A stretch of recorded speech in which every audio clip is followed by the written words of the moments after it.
하나님의 믿음, 아브라함을 통한 모험 두 번째 설교 제목을 약속과 현실 사이에서라는 제목으로 정하였습니다. 여러분, 인생은 역설과 모순의 연속입니다. 하나님의 약속을 붙잡고 동행하는 여정인데도 불구하고 인생의 기근은 찾아옵니다. 아브라함이 하나님의 부르심에 드디어 순종해서 가나안 땅에 갔으면 그 땅에 젖과 꿀이 좀 흐르고 그동안에 안 풀렸던 인생이 좀 더 잘 풀려야 되는 것이 당연하다라고 우리는 생각을 하게 됩니다. 근데 오히려 이 가나안 땅에 가니까 기근이 찾아오는 거예요.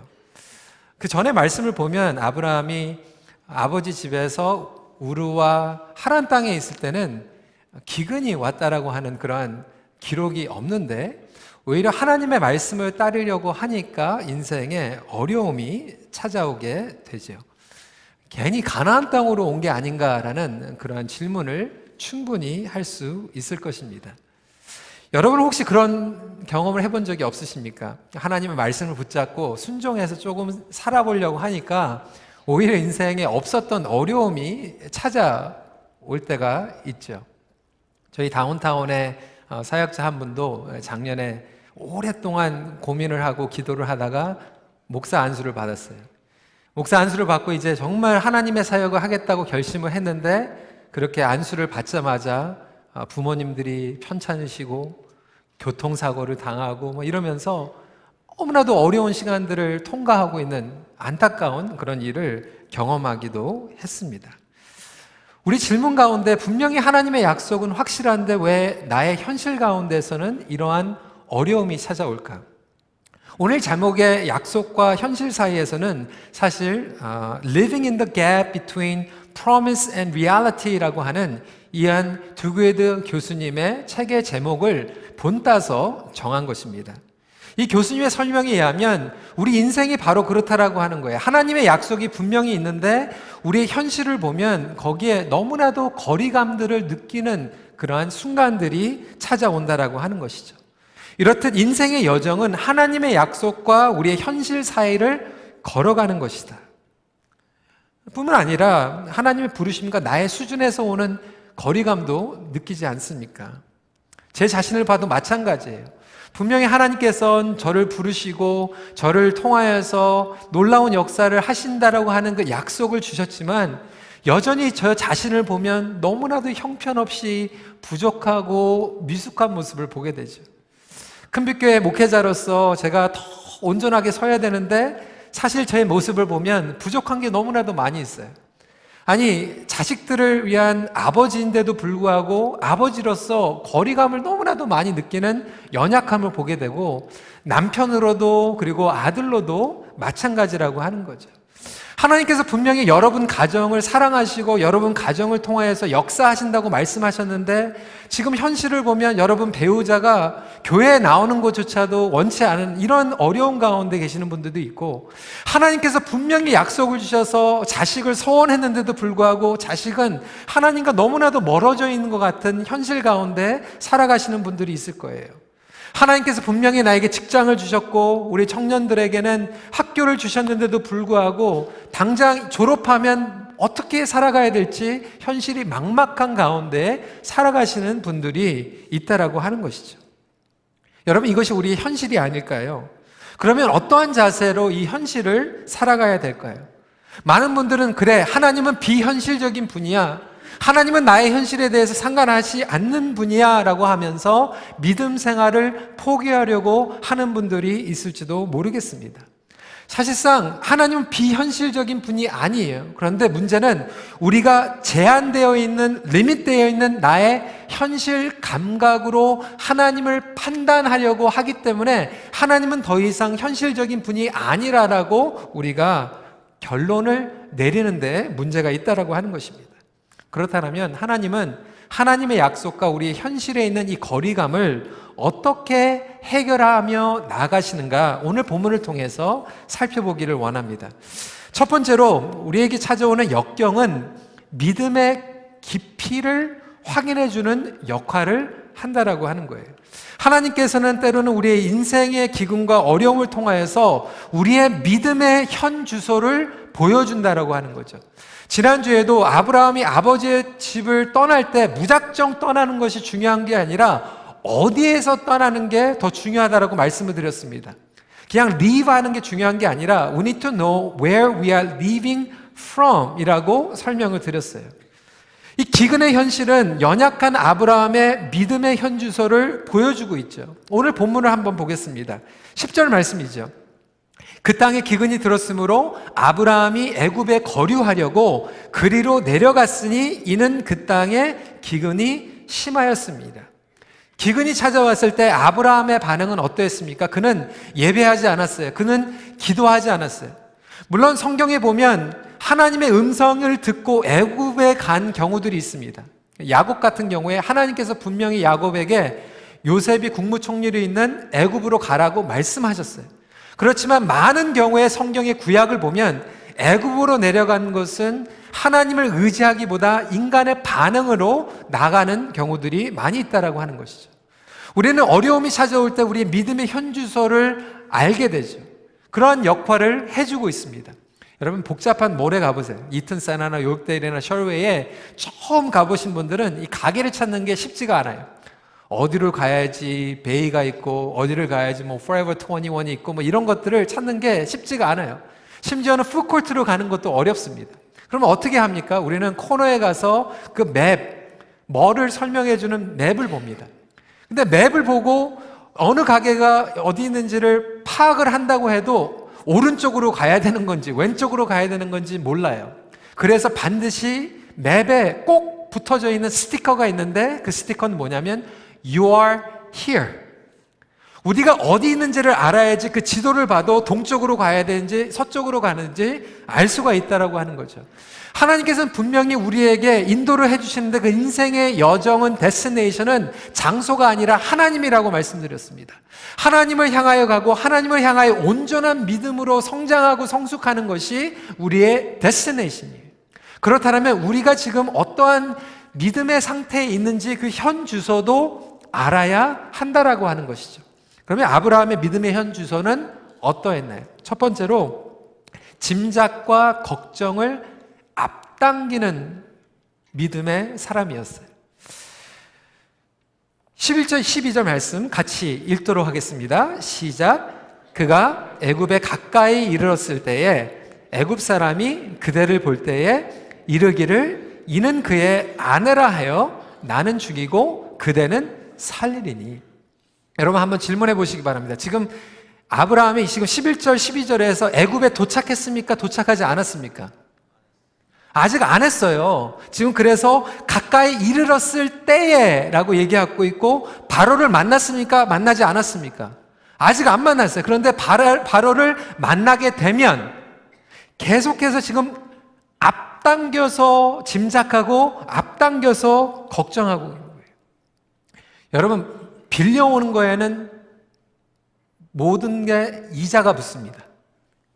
라이너트 크레딧도 그렇고 돈도요 내가 현찰을 가지고 쓰면 괜찮은데 크레딧 카드로 빌려가지고 쓰면 반드시 인트레스가 붙는 게 인생의 법칙이에요.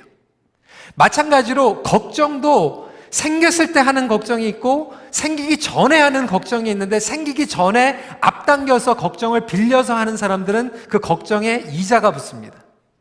그러다 보니까 너무나도 큰 짐을 가지고 미리 살아가게 된다라고 하는 거예요. 지금 아브라함은 애굽에 가지도 않았는데 바로를 만나지도 않았는데 그리고 바로가 죽이지도 않았는데 미리 그것들을 다 빌려와가지고 빚더미채에 짐작과 걱정 가운데 살아가고 있는 거예요. 자기 나름대로는 러직이 있어요. 자기 나름대로는 결론이 있어요. 이게 너무나도 헷갈리는 게 그 안에는 사실도 섞여져 있고 사실이 아닌 것도 섞여져 있기 때문에 혼동이 일어나게 되는 거죠. 나름대로 계산을 하는데 이 계산에는 반드시 오해가 있어요. 왜 오해가 있냐면 사실을 기준으로 한다고 하지만 이것은 짐작이고 걱정일 뿐 성령님께서 그리고 하나님께서 개입하시는 계산이 안 들어가 있는 걱정이기 때문에 그래요. 애굽에 갔을 때 하나님께서 인도하시고 바로를 만났을 때 하나님께서 인도하시는 그 개입의 계산은 완전히 빠져 있는 잘못된 계산이라고 하는 것이죠. 여러분, 제가 말씀드린 것 같이 지금 아브라함은 예배하고 기도하고 결정을 내린 게 아니라 하나님께서 분명히 말씀하지도 않았는데 자기가 그렇게 생각을 한 거예요. 물론 사실이 섞여져 있어요. 애굽에 기근이 왔습니까? 안 왔습니까? 기근이 왔어요. 사실이에요. 그런데 기근이 오니까 짐작을 하죠. 앞당겨서 생각하죠. 걱정하죠. 아, 굶어 죽겠다. 애굽으로 갑니다. 애굽으로 가는데 자기 아내 사레가 아름다우니까 바로가 자기를 죽이고 아내를 빼앗을 수 있겠다라고 생각해요. 이게 착각입니까? 사실입니까? 사실은 맞아요. 참 사례가 대단했던 것 같아요. 65세가 넘었는데 얼마나 예뻤으면 아브라함이 그렇게 걱정을 했을까? 물론 어떤 분들은 자기 눈에만 예쁜 아내가 있을 수 있겠지만 이 아브라함은 사례가 진짜 예뻤던 것 같아요. 왜냐하면 14절에 보니까 애굽에 있었던 신하들이 이렇게 얘기해요. 그 여인이 심히 아리따움을 보았고, 이게 사실이에요. 그런데 짐작과 걱정을 앞당겨서 하는 것은 사실도 섞여져 있지만 하나님의 개입하심이 없이 내가 그냥 끝으로 결론을 내려버리는 거예요. 성도 여러분, 우리의 삶 가운데서도 그런 일들이 얼마나 많이 있습니까? 그러니까 사실과 짐작 가운데에서 우리는 잘못된 결론을 내리고 살아가는 경우들이에요. 한국에서도 지난번에 이러한 뉴스가 나왔어요. 잘못된 뉴스피드가 너무나도 많아요. 여러분, 뉴스도요, 그래서 확인을 할 필요가 있죠. 240번 버스 이야기 여러분 들어보셨어요? 240번 버스를 탔는데 어느 애를 아는 엄마가 기사 아저씨한테 버스를 세워달라고 그랬는데 이 기사 아저씨가 세워주지는 않고 막 욕을 하면서 그냥 가버렸다라고 하는 거예요. 이게 순식간에 그냥 SNS하고 카톡으로 퍼져가지고 난리가 났어요. 그 다음날 이 기사 양반 정말 못 쓸 사람이다. 240번 거기 버스에서 이 사람을 해고해야 된다. 전국에서 완전히 원수 기사가 됐어요. 어디까지 갔냐면 청와대까지 가가지고 호소를 하기 시작했어요. 이 사람 가만 놔두면 안 된다고. 근데 그 다음날 다른 뉴스가 나오게 됐죠. 누가 그거를 만들어가지고 잘못된 유포를 해버린 거예요. 사람을 완전히 매장시킨 거죠. 그 다음날 뉴스가 바뀌었어요. 이거를 유포한 사람들을 당장 잡아야 된다.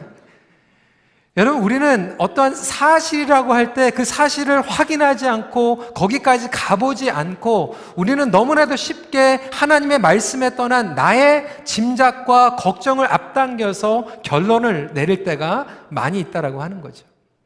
여러분, 믿음도 마찬가지예요. 때로는 우리가 어디까지가 믿음이고 어디까지가 욕심인지 분간이 안 될 때가 너무나도 많지 않습니까? 아브라함을 하나님께서 부르셨어요. 복을 주신다고 말씀하셨어요. 내가 너를 창대케 하겠다. 하나님께서 그에게 복을 주신다고 말씀하셔서 그래? 나를 창대케 하실 거야? 그 부르심에 믿음으로 순종한 것입니까? 아니면 아브라함이 욕심이 나서 순종한 겁니까? 하나님께서 노희성 목사를 크게 사용할 거야. 그래서 제가 아멘하고 나가면 그게 믿음입니까? 제 야망입니까? 저도 모르겠어요. 분명한 것은 우리가 온전하지 못하기 때문에 우리의 현실 가운데서 우리 삶 가운데는 사실도 있고 짐작도 있고 나의 믿음도 있고 나의 욕심도 있다라고 하는 거예요. 분명한 것은 우리가 그 수준이 그거밖에 되지 않지만 하나님께서는 그럼에도 불구하고 은혜를 불러주시고 은혜 가운데에서 보호해 주시면서 역경과 도전 가운데에서 뭐를 보여주시면 그래 너는 그거밖에 아직 안 돼. 그런데 내가 너를 정화시킬 거야. 내가 너의 믿음을 순결하게 만들 거야 라고 작정하시고 우리에게 인도해 주시는 하나님의 손길을 바라볼 수 있는 저와 여러분들이 되길 주님의 이름으로 축복합니다. 그게 우리의 인간이에요. 예수님께서도 제자들에게 그렇게 말씀하시잖아요. 누가복음 12장 11절 12절 말씀, 이번 주에 우리 큐티 내용인데 이 아브라함의 이야기가 너무나도 잘 맞아서 제가 함께 읽기를 원합니다. 같이 읽겠습니다. 시작. 사람이 너희를 회당이나 위정자나 권세 있는 자 앞에 끌고 가거든 어떻게 무엇으로 대답하여 무엇으로 말할까 염려하지 말라. 마땅히 할 말을 성령이 곧 그때에 너희에게 가르치시리라 하시니라. 그러니까 예수님께서 제자들에게 붙잡혀가도 미리 앞당겨서 걱정하고 답을 만드는 것이 아니라 거기 가면 그 상황이 오면 성령님께서 답을 주신다라고 하는 거예요. 여러분, 자녀들이 혹시 수학 조금 60점 맞았다고 야, 얘는 앞으로 그냥 망했다, 그렇게 결론 짓지 말라고 하는 거예요. 미리 앞당겨서 짐작하고 결론을 내는 것이 아니라 하나님께서 어려운 상황 가운데서도 그 자녀를 빚어나가고 있는 과정이라고 생각하면 우리의 믿음이 온전히 주님을 향하여 나갈 수 있다라고 하는 것이죠. 근데 앞당겨서 우리가 걱정하는 이 믿음, 아브라함의 믿음이 그랬고 혹시 저와 여러분들의 믿음이 그런 믿음이 아닐까요? 믿음은 있는데 빌려오는 믿음. 두 번째로 또 어떠한 믿음일까요? 자연스러운 결정에 의해 이끌려가는 믿음이었습니다. 여러분, 결정에도 두 가지 결정이 있습니다. 자연스러운 결정이 있고 지혜로운 결정이 있어요. 근데 하나님께서 원하시는 것은 자연스러운 결정을 하면서 살아가는 게 아니라 지혜로운 결정을 하길 원하시죠. 인간은 자연스럽게 결정하는 데는 항상 뭐가 섞여져 있냐면 나예요. 나는 어떻게 될 것인가? 나에게는 어떻게 적용이 될 것인가? 과연 나는 살아남을 수 있을 것인가? 나에게는 어떠한 플러스가 오는가? 근데 성령님께서 주시는 결정은 지혜로운 결정이죠. 성령님께서 우리의 삶 가운데서 충만하게 역사하시면 나 중심보다 하나님의 중심으로 결정할 수 있는 용기를 허락해 주신다라고 하는 거예요. 여러분, 믿음의 장사는 없습니다. 아무리 훌륭한 사람이라고 해도 성령 충만 받지 못하고 그 순간에 성령님의 인도하신 가운데 결정 내리지 못하면 10중 8구 인간은 자기 중심의 결정을 내릴 수밖에 없어요. 아브라함의 결정을 보세요. 자연스러운 반응이에요. 기근이 오니까 애굽으로 가요. 애굽에 가는 거 생각하니까 당연히 자연스럽게 바로가 생각이 나요. 바로를 볼 거 생각하니까 자연스럽게 두려움이 찾아와요. 두려우니까 자연스럽게 거짓말하게 돼요. 저와 여러분들도 마찬가지예요. 자기의 상처, 자기의 오해, 자기의 한계. 그래서 우리의 믿음의 성장의 걸림돌은 항상 자기예요, 자기. 다른 사람들, 환경, 역경, 원망할 필요가 없는 게 내가 가장 큰 장애물이에요. 하나님께서 선교적인 삶으로 살아가라고 부르시고 있지만 우리는 지극히 나의 자연스러운 반응과 결과와 내가 원하는 목표 중심으로 살아가게 된다라고 하는 거죠. 성경을 보세요. 여러분, 베드로가 예수님을 그렇게 따라다녔던 수제자인데도 불구하고 예수님께서 십자가에 돌아가시니까 자기로 돌아가요. 고기 잡는 걸로 돌아가요. 그게 베드로예요. 성령 충만할 때는 골리앗을 향해서 돌멩이를 가지고 달려갔던 다윗이 성령 충만하지 못하니까 거짓말하고 자기를 위해서 살인하는 게 다윗이에요. 여러분, 목회자들도 마찬가지예요. 어떤 목회자들은 막 거짓말하고 쓰러지고 한다라고 그러는데 목회자도 그 순간에 성령 충만 받지 못하면 자기 중심으로 결정할 수밖에 없어요. 이게 사람이에요. 이게 죄인의 본질이에요. 교회에서도요, 중요한 회의를 할 때 어떤 결정을 내리면 다들 성령 충만 받지 못하면 어떻게 결정하는지 알아요? 나한테 어떻게 되는가?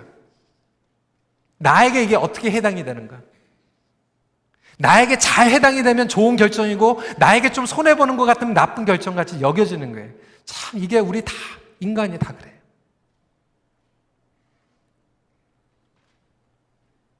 성도 여러분, 저와 여러분들은 정말 지혜로운 결정을 하며 지혜로운 믿음 가운데 거하고 있습니까? 아니면 오늘도 성령님의 개입하심이 없이 나의 그냥 자연스러운, 그래서 교통사고 나도요 10중 8구 자기 방어로 핸들이 돌아가는 게 우리 인생이에요. 아브라함을 보세요. 얼마나 딱합니까? 애굽에 가기도 전에, 바로를 만나기 전에 생각해보니까 자기가 죽을 것 같은 거예요. 그러니까 자기 아내를 불러다가 사례한테 얘기하는 거, 여보, 참 미안한데 아무래도 내가 죽을 것 같으니까 바로를 만나서 물어보면 그냥 여보, 자기가 좀 희생해줘, 이렇게 얘기하는 거잖아요.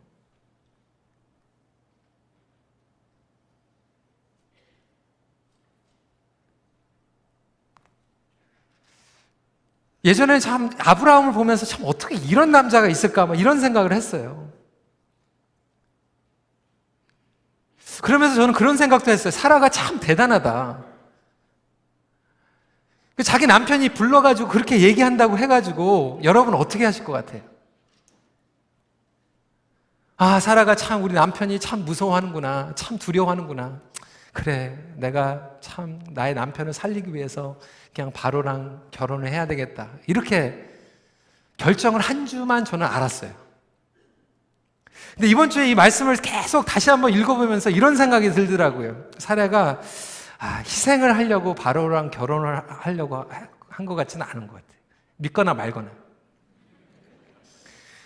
내가 이 남자랑 믿고 살려니 차라리 바로하고 시집을 가자. 어차피 아직 자식도 없는데. 그게 아닐까라는 그런 생각도 들었어요. 여러분 어떠실 것 같아요? 이게 말씀에 이렇게 나와 있지 않으니까 제가 그냥 혼자 착각하면서 그렇게 해석하는 거죠. 제 자유입니다. 여러분 참 사람이 다 똑같다라고 하는 거예요. 아브라함은 아브라함대로 자기 살고 싶고, 사라는 사라대로 자기 살고 싶고, 저는 저 나름대로 제가 살고 싶고, 우리 인생이 다 그렇다라고 하는 거예요. 그러니까 성령 충만을 받지 않고 하나님의 말씀에 움직이지 않으면 우리의 믿음의 현 주소는 다 이렇다라고 하는 거예요. 여러분 그렇다 보니까 정말로 우리 가족이, 우리의 사랑하는 공동체가 피해를 입을 때가 너무나도 많이 있지 않습니까? 하나님의 음성을 구하지 않고 자기 의지로 자기 마음대로 결정해 나가는 거죠. 그의 연약한 믿음 때문에 사라가 손해를 보고 피해를 보고 심지어는 주위 사람들이 피해를 보게 돼요. 17절 말씀입니다. 여호와께서 아브라함의 아내 사라의 일로 바로와 그 집에 큰 재앙을 내리신지라.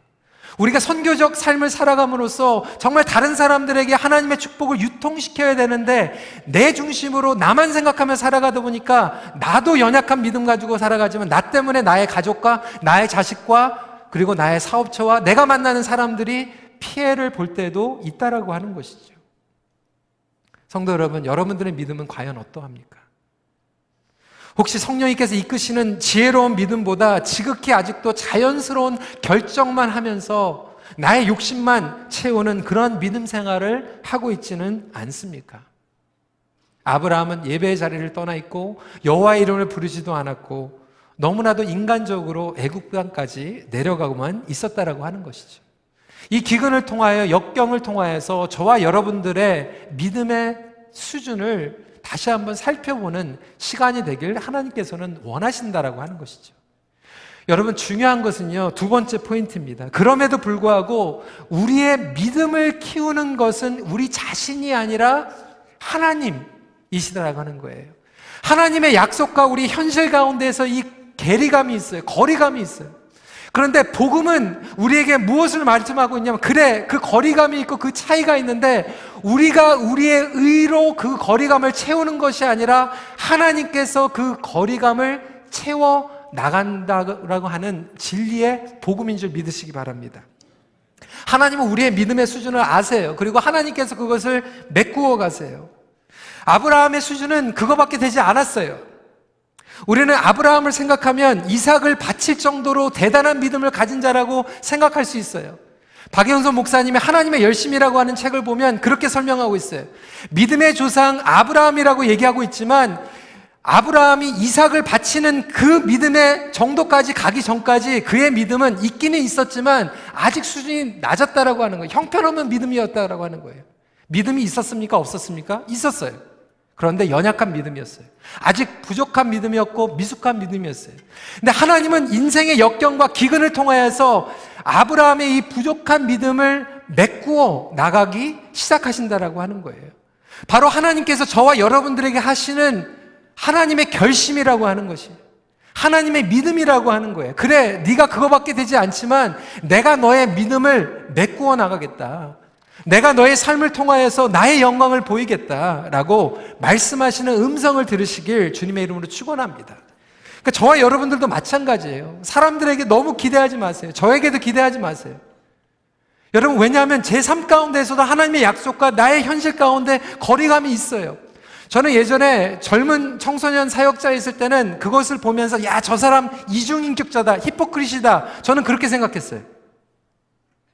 더 이상 정죄하지 않습니다. 이중인격자가 아니에요. 믿음은 있는데 아직 수준이 성장하고 있는 것 뿐이에요.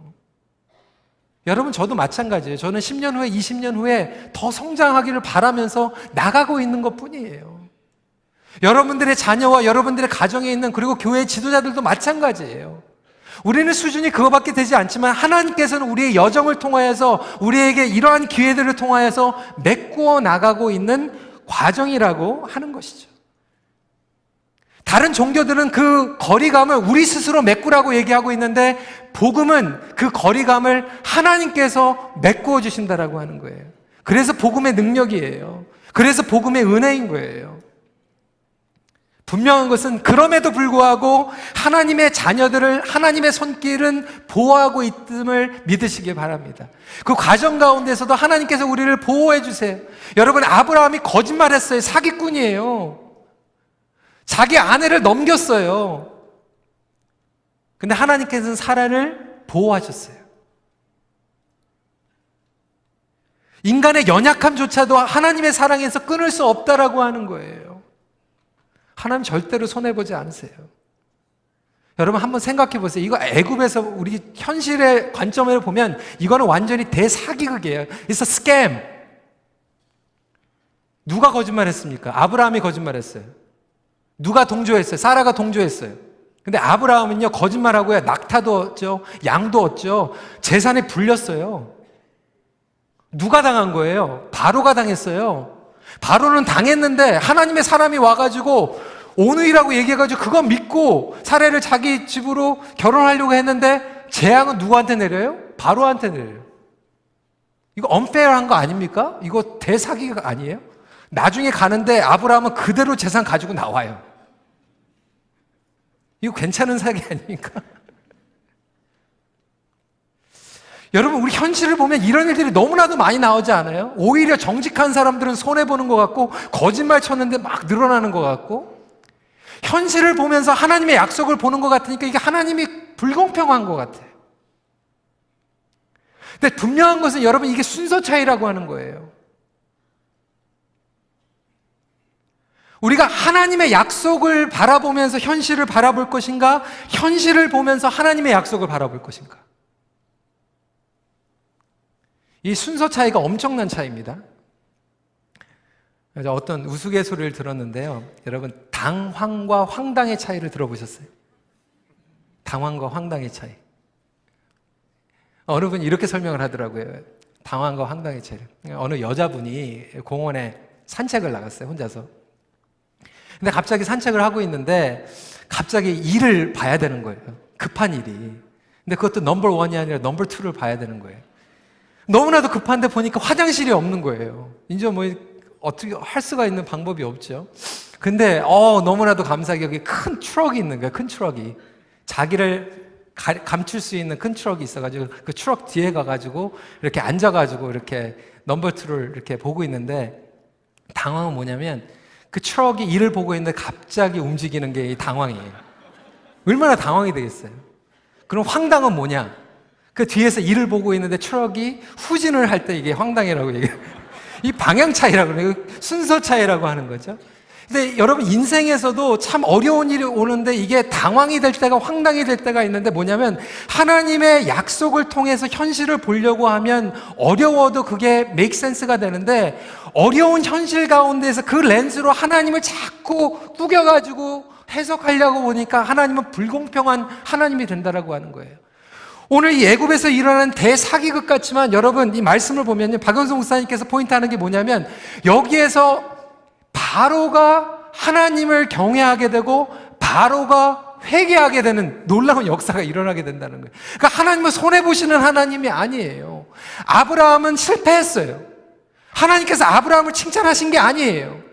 아브라함은 실패했고, 아브라함은 거짓말했고, 아브라함은 연약한 것 같지만, 그것을 통하여서 하나님께서는 바로에게, 이방신을 섬기는 사람에게 하나님이 얼마나 놀라우신 분인지를 가르쳐 주시고, 바로가 오히려 하나님을 두려워하고 하나님을 섬기는 아브라함을 두려워하는 경외심을 갖게 하셨다라고 하는 거예요. 여러분, 이것이 하나님의 놀라운 경륜인 줄 믿으시기 바랍니다.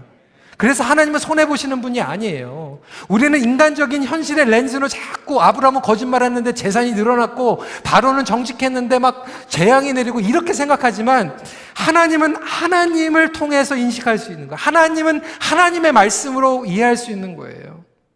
여러분, 믿음은요 신비로운 거죠. 그래서 유명한 신학자 몰트만 신학자는 이렇게 얘기를 해요. 우리는 현실에서 자꾸 하나님을 증명하라고 하는데 그 반대가 돼야 된다고 하는 거예요. 하나님으로부터 세상을 증명해 나가는 것이 정상이라고 하는 거예요. 하나님의 약속을 붙잡고 여러분 지금 사실을, 현실을 해석할 수 있는 영적인 눈이 열리길 주님의 이름으로 축원합니다. 하나님의 약속을 붙잡고 현실을 보면 그게 과정일 뿐이에요. 성공을 해도요 교만해지지 않고요, 실패를 해도 기죽지 않는 게 하나님의 약속을 바라보고 현실을 보니까 그런 거예요. 근데 현실을 보고 하나님을 바라보는 사람은 내가 일이 안 풀리고 기근이 오면 하나님 안 계신 걸로 결론 짓고, 하나님 우리 가족 버리셨구나 결론 짓는 거예요. 성도 여러분, 저와 여러분들은 하나님께서 메꿔주신다라고 하는 약속을 붙잡고 전진하기를 소원합니다. 이 바로 고백을 보세요. 19절 20절 말씀입니다. 같이 읽도록 하겠습니다. 시작. 내가 어찌 그를 누이라 하여 내가 그를 데려다가 이제 데려가라 하고, 바로가 사람들에게 그의 일을 명하매 그들이 그와 함께 그의 아내와 그의 모든 소유를 보내었더라. 아브라함아, 내 수준이 아직 그거밖에 안 됐지만 나는 너를 통하여서 끝까지 역사할 거야. 나는 너를 만들어 갈 거야. 아무개야, 너 그거밖에 아직 안 되지. 봐봐, 기근이 오니까 너 그렇게밖에 반응 못하지. 그런 믿음밖에 없지. 그런데 나는 너를 끝까지 만들어 갈 거야. 여러분, 이게 복음의 메시지예요. 하나님의 언약의 약속과 우리 인간의 현실 가운데에서 그 거리감이 있는데 예수님께서는 그 거리를 메꾸기 위해서 이 땅에 오셨어요. 그리고 그 한계를 완전하게 메꾸셨어요. 십자가의 구속과 부활로 두려움과 염려 가운데 거하는 우리들에게 그 약속을 성취하셨다고 선포하셨어요. 아브라함은 이렇게 연약할 수밖에 없지만 우리가 여기서 배우는 것은 아브라함에 대한 성공이나 실패가 아니라 여기에 숨겨져 있는 예수 그리스도의 예표예요. 그래서 이언 드구의 교수님은 이렇게 얘기를 했어요. 영어로 너무 감이 와서 제가 영어로 먼저 읽어드리고 제가 해석한 글을 읽어드리겠습니다. Unlike Abraham, who told a lie to save his own life, Jesus told the truth, knowing it would cost his life, so that our unrighteous lives might be saved. 자신의 목숨을 보호하기 위하여 거짓말을 한 아브라함과 다르게 예수님께서는 자기의 목숨의 희생을 감수하시며 진리를 말씀하셨고, 그로 인하여 죄 많은 영혼들이 구원을 받게 되었다. 오늘 말씀은요, 애굽의 대사기극이 아니라 복음의 예표이고 복음의 선포인 줄 믿으시길 바랍니다. 저와 여러분들의 삶을 보면 정말로 형편없는 것 같고 우리의 믿음의 수준이 그거밖에 안 되는 것 같은데, 그것을 통하여서 하나님께서 말씀하시는 건 그래, 그런데 내가 그것을 메꾸기 위해 나의 독생자 아들 예수 그리스도가 너와 함께 할 거야. 히브리서 12장 2절 말씀입니다. 믿음의 주여 또 온전하게 하시는 이인 예수를 바라보자. 온전하게 하시는, 여기 영어 성경으로는 어떻게 나오냐? Perfecter of our faith. 우리를 온전하게 인도해 주시는, 우리를 완전한 길로 인도해 주시는 예수 그리스도. 여러분, 포기하고 싶으십니까? 하나님의 약속과 여러분 가정을 보니까 너무 형편없어요. 분명히 하나님의 약속 가운데 내가 그 대학교에 갔는데 대학교 졸업하면 어떻게 직장이 될지 너무나도 모르겠어요. 나의 건강, 나의 재정적인 상태를 보니까 하나님의 약속과 너무 거리감이 있습니까? 여러분, 하나님의 약속을 현실로 바라보는 것이 아니라 약속을 통해서 현실로 바라보는, 말씀을 정리합니다. 상황에서 눈을 떼어 하나님께 고정하십시오. 기도하겠습니다. 이 시간에 저희가 주님 앞에 겸손한 마음으로 나아가길 원합니다. 혹시 여러분들에게도 역경이 찾아왔습니까? 기근이 있습니까? 오히려 그 시간을 통하여서 여러분들의 믿음이, 우리의 믿음의 현주소가 어디 있는지 다시 한번 살펴보는 시간 갖기 원합니다. 혹시 우리도 아브라함과 같이 철저히 미리 생길 일들을 짐작하고 걱정을 빌려서 피까지 지면서 살아가고 있지는 않습니까?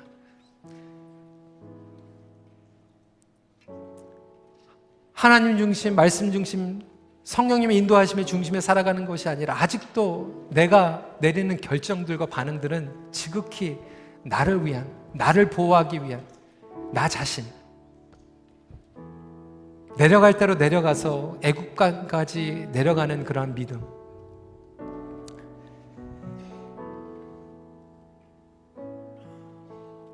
그렇지만 하나님께서 우리를 붙잡아 주십니다. 그리고 믿음을 메꿔 나가시길 작정하셨습니다. 우리 시간에 할 수 있는 것은 그렇습니다. 주님, 우리는 이렇게 형편없습니다. 연약합니다. 하지만 오늘도 주님을 믿고 주님을 붙잡고 나아가길 원합니다. 우리를 메꾸어 가주시옵소서. 우리를 채워 주시옵소서. 이 시간 함께 기도하는 시간 갖도록 하겠습니다. 기도하시겠습니다. 아버지 하나님, 그렇습니다. 주님, 우리의 믿음, 우리의 수준은 이거밖에 되지 않습니다. 아버지 하나님, 정말 저희들은 넘어질 수밖에 없습니다. 하지만 저희들을 긍휼히 여겨주시는 주님, 저희들이 주님을 바라보며 나아가길 원합니다. 아버지 하나님, 그리하여서 정말 우리는 수지 믿음이 너무나도 연약한 가운데 있지만 아버지 하나님, 저희들이 주님을 바라보며 나아갈 수 있도록 허락하여 주시고, 아버지 하나님, 우리 성도님들이 아버지 하나님 정말 이 약속대로 믿고 바라보며 아버지 하나님 그 약속을 중심으로 현실을 바라볼 수 있는 우리 삶이 되게 하여 주시옵소서. 때로는 우리가 현실을 바라보며 현실 가운데에서 주님의 약속을 해석하려고 하고 이해하려다 보니까 우리가 넘어질 때가 너무나도 많이 있었음을 고백합니다. 주님, 우리를 긍휼히 여겨주시고 우리의 믿음을 온전하게 하여 주시는 예수님을 바라보며 나아갈 수 있도록 인도하여 주시옵소서. 함께 찬양합니다. 주여, 주여, 우리 연약합니다. 우리 오늘을 힘겨워합니다. 주 뜻 이루며 살기에 부족합니다. 우린 연약합니다. 주여, 우린 넘어집니다. 주여, 우린 넘어집니다. 오늘 하루도 실수합니다. 주의 긍휼을 구하는 죄인입니다. 우리 주만 바라봅니다. 한없는 주님의 은혜 온 세상 위에 넘칩니다. 가릴 수 없는 주 영광 온 땅 위에 충만합니다. 주님만이 길이오니 우린 그 길 따라갑니다.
시간에 다시 한번 기도할 때 주님, 우리는 이렇게 넘어집니다.